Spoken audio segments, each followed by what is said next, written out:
Sandeep വാര്യരെ KPCC general സെക്രട്ടറിയാക്കാനുള്ള നീക്കത്തിനെതിരെ മുൻ AICC അംഗം Vijayan Pookkadan.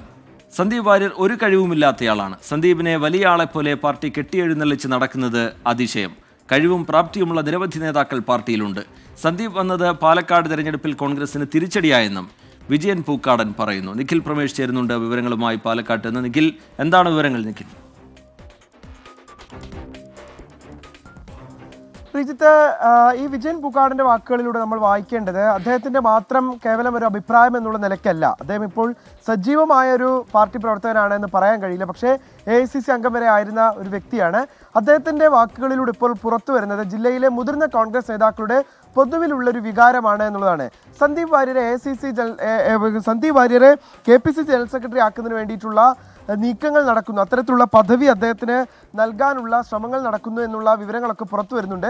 KPCC general secretary എന്ന് പറയുമ്പോൾ വളരെ മുതിർന്ന നേതാക്കൾക്ക് നൽകി വരുന്ന ഒരു പദവിയാണ്, അല്ലെങ്കിൽ കാലങ്ങളായി പ്രവർത്തിച്ചു പോരുന്ന മികച്ച പ്രവർത്തനം കാഴ്ചവെക്കുന്ന ആളുകൾക്ക് നൽകി പോരുന്ന ഒരു പദവിയാണ്. അത്തരത്തിലുള്ളൊരു പദവിയിലേക്ക് സന്ദീപ് വാര്യരെ പോലെ ഇന്നലെ BJPയിൽ നിന്ന് വന്നിട്ടുള്ള ഒരാളെ എത്തിക്കുമ്പോൾ അതിൽ ചില ആളുകൾക്ക്, ജില്ലയിലെ തന്നെ ചില നേതാക്കൾക്ക് അക്കാര്യത്തിൽ അതൃപ്തി ഉണ്ട് എന്നുള്ളതാണ് വിജയൻ പൂക്കാടിന്റെ വാക്കുകളിലൂടെ നമ്മൾ വായിച്ചെടുക്കുന്നത്.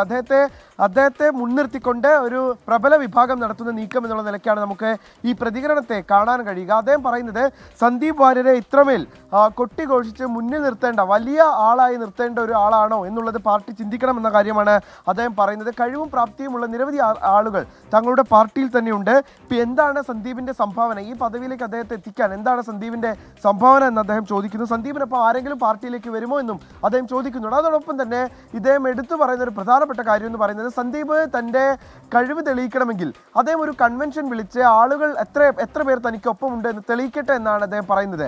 അതായത് ഒരു കൺവെൻഷൻ വിളിക്കുമ്പോൾ അറിയാം എത്ര പേർ സന്ദീപിനൊപ്പം ഉണ്ട് എന്നുള്ളത്.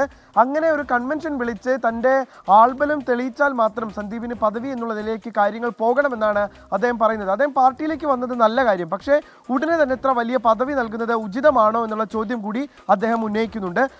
സന്ദീപ് വാര്യരെ പിന്നിൽ നിർത്തില്ല, മുന്നിൽ തന്നെ നിർത്തും എന്നുള്ള പ്രതികരണം അത് കോൺഗ്രസ് നേതാക്കളുടെ ഭാഗത്ത് നിന്ന് നമ്മൾ നേരത്തെ കേട്ടിട്ടുള്ളതാണ്. അതിൻ്റെ ഭാഗമായിട്ട് കൂടിയാണ് ഇങ്ങനെ ഒരു സ്ഥാനം നൽകാനുള്ള നീക്കം നടക്കുന്നു എന്നുള്ള വാർത്തകൾ പുറത്തു വരുന്നത്. ഇപ്പോൾ വരുന്ന പ്രതിഷേധങ്ങളെ നിഖിലിലേക്ക് എത്താമെന്ന് തോന്നുന്നു. ചെറിയ ചില സാങ്കേതിക തടസ്സങ്ങളുണ്ട്. പിന്നീട് ആ റിപ്പോർട്ടിലേക്ക് വിശദമായി നമുക്ക് വരികയും ചെയ്യാം.